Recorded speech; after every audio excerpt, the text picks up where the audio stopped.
Dilimdagi dardga davosan, chiroyingla qalbga navosan. Shuni bilsan siz men azizam yo'qdir madori. Mana men qalbingni adibi, sevib bo'lib dunyo g'aribi.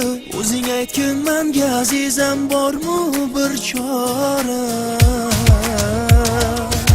Mana yana yondim qalbim berib, mana jonim seni sevib, peshonamda borin ko'rib, senga men asirman.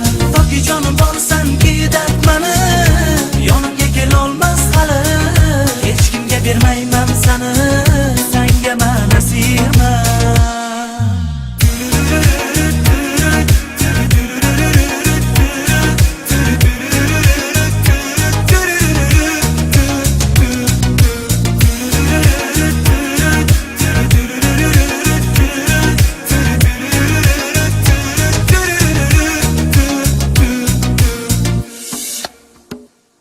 Taqdiring bo'lsam hamisha, yoningda bo'lsam har go'sha, muntazir etardim senga dunyolarni. O'shaman devonangman, yoningda parvonangman, seni boring uchun jonimman, borman.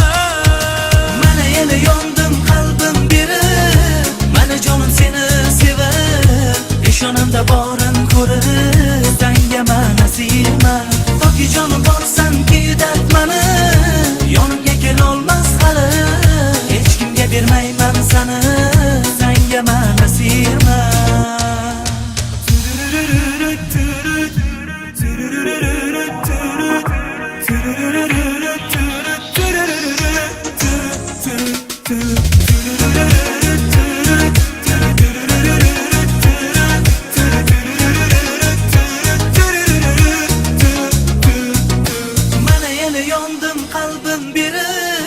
Mana jonim seni sevib, peshonamda borin ko'rib, senga men asirman.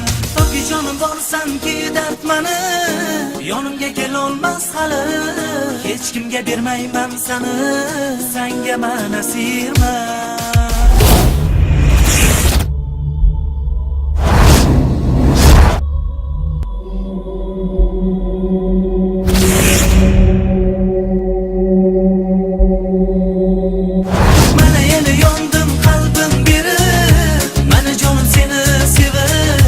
Peshonamda borin ko'rib, senga men asirman.